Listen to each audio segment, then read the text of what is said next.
Bom dia, meus queridos. Quarta-feira vamos dando continuidade à introdução ao método teológico. Então, hoje nós vamos falar dos elementos do método.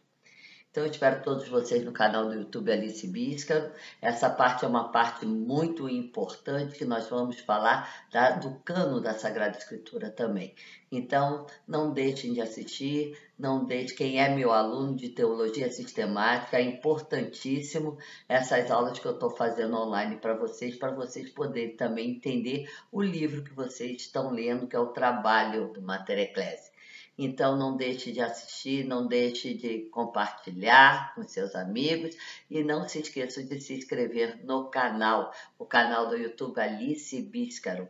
E nós vamos hoje começar o nosso curso online de História das Religiões, falando das religiões de matriz africana. Então, ainda há tempo. Quem quiser se inscrever, é só entrar, eu já falei, falar com a Ceissa Germano, entra no WhatsApp comigo, comando contato da Ceissa para você fazer a sua inscrição.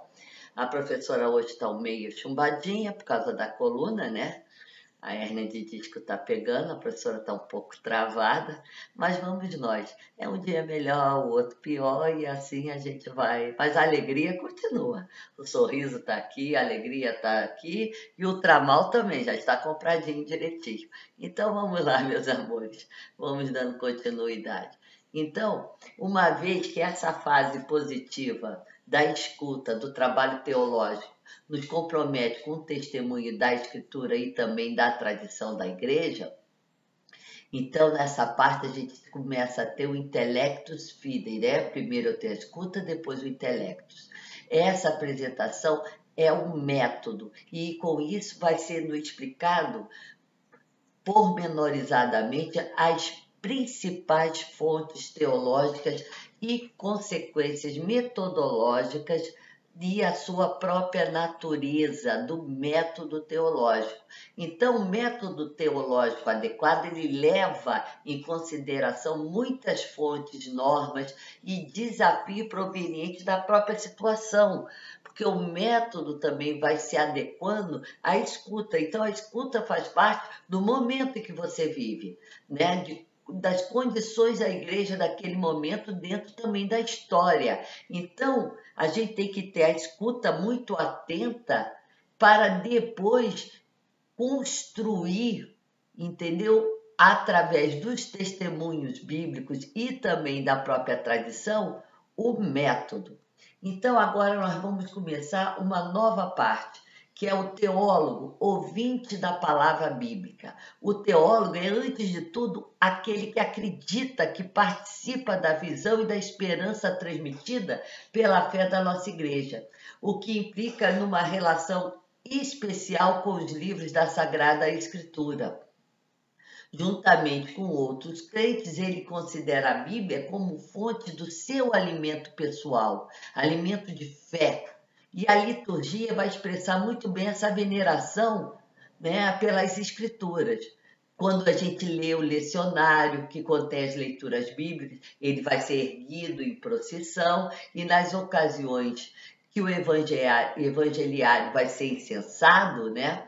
Em qualquer liturgia, o leitor se inclina e beija a página do texto do evangelho, né? Proclamado ao povo, porque o evangelho é o livro da nossa fé. Ele contém os ensinamentos de Jesus. Então, nessa parte, a gente vai dar uma olhadinha como as escrituras canônicas se relacionam com a teologia, escrevendo com toda a clareza no fim da carta aos Gálatas, né? E nós estamos estudando as cartas aos Gálatas no mês da Bíblia. São Paulo vai citar 3 elementos que vão constituir a regra.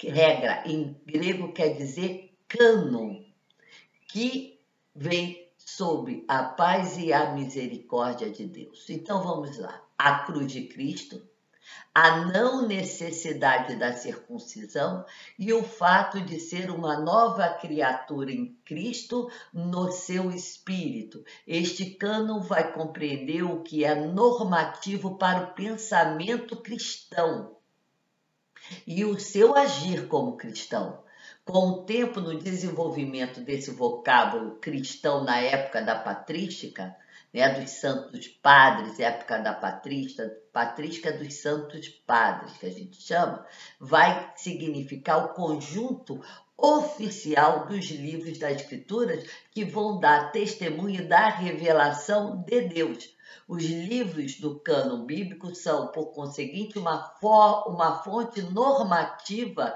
para toda a teologia em seu esforço de articular a fé recebida na igreja. Então, São Tomás de Aquino vai dizer que a teologia vai usar a Escritura como sua própria fonte e dados e prova. O motivo está no fato que a nossa fé vai ser fundamentada na revelação feita aos apóstolos e aos profetas que vão compor a escritura canônica. Então, o cânon da escritura é, portanto, em primeiro lugar, a enumeração completa dos livros que a igreja oficialmente recebe. Então, vai ter os profetas, os apóstolos, como parte principal do seu fundamento. Como canônicos, porém, esses livros servem depois como norma e critério do que é próprio e legítimo da comunicação da verdade revelada na formação do cristão. E, além disso, a inclusão desse livro no cânon não determina a sua autenticidade literária. A gente presta bem atenção nessa parte, porque muita gente acha que quem escreveu o livro foi o que está lá como autor. Então, essa parte vai explicar esse momento. Então, não importa se tenha sido, na verdade, composto pela pessoa comumente mencionada como autor da obra. A canonicidade de uma obra bíblica vai ser perfeitamente compatível com o fato de ser uma obra pseudônima de origem. Quer dizer, existe um pseudônimo, ela tem autoridade daquele, mas não, provavelmente não vai ser escrita por aquele que está lá, né? O livro aos Hebreus é de Paulo. A gente sabe que não foi Paulo que escreveu, mas a autoridade está sendo mencionada como de Paulo. Então a gente tem que separar. Por exemplo, a gente vai falar aqui um exemplo bem claro. Na garantia, né, na qualidade de canônica, as cartas de Timóteo e Tito vão transmitir com garantia tradições apostólicas sobre a doutrina de ordem eclesial. Então, essas cartas a Timóteo e a Tito vão transmitir a doutrina da igreja. Seu status canônico, porém, não exclui a possibilidade de que elas tenham sido escritas não pelo apóstolo Paulo, mas sim por um autor cristão que tenha reformulado a tradição paulina para uma situação emergencial no 4º século depois da morte de Paulo. Então, a gente vai ver que a datação e a autoria da carta pode não ser de Paulo, mas não importa. A ideia, o ensinamento é de Paulo, por isso que ele vai colocar que a autoridade da carta é de Paulo. Então, isso é importante que fique claro, porque nós vamos encontrar várias questões igual a essa na leitura da Sagrada Escritura, tanto no Novo como no Antigo Testamento. Então, a gente vai falar na próxima aula do cânon no Antigo e no Novo Testamento. Então, nós vamos parar por aqui e na próxima aula vamos dando continuidade a essa parte. Espero que vocês tenham gostado da aula e tenham entendido essa parte, que essa parte é crucial. Porque, às vezes, gente, a gente vê o livro e a gente entende pelos termos que não pode ser escrito daquela época. Eu vou dar aqui um exemplo bem prático, bem fora da caixinha. Eu estou em 2021, né? Eu sou a professora Maria Alice em 2021 e vou escrever uma história que vai passar no século IV antes de Cristo.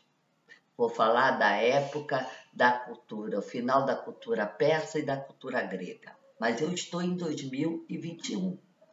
Então, eu tento usar o termo daquela época, as passagens históricas daquela época, mas no momento, lá qualquer da minha escrita, eu boto o termo bossa nova, eu boto o termo pendrive. Então, é uma palavra, por isso a importância da filologia. Então, aquela palavra não condiz com aquela história daquela época.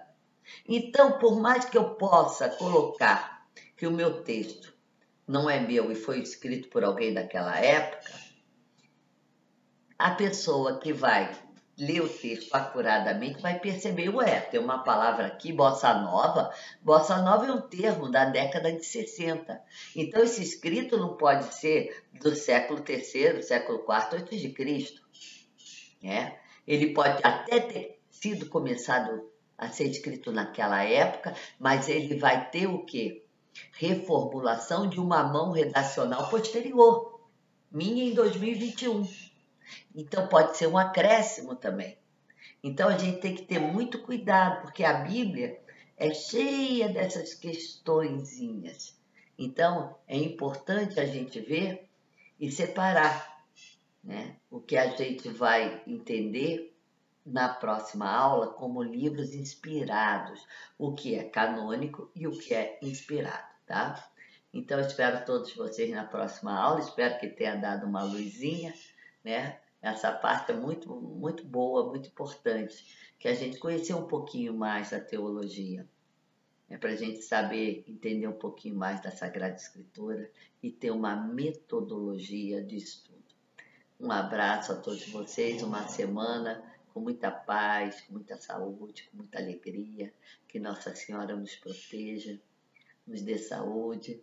E se Deus quiser, eu vou informando a vocês, porque provavelmente mês que vem eu estarei operando a coluna, mas aí eu informo a vocês direitinho e vou ver se eu consigo gravar as aulas, né? Antes para passar aquelas 2 semanas direitinho com as aulas postadas.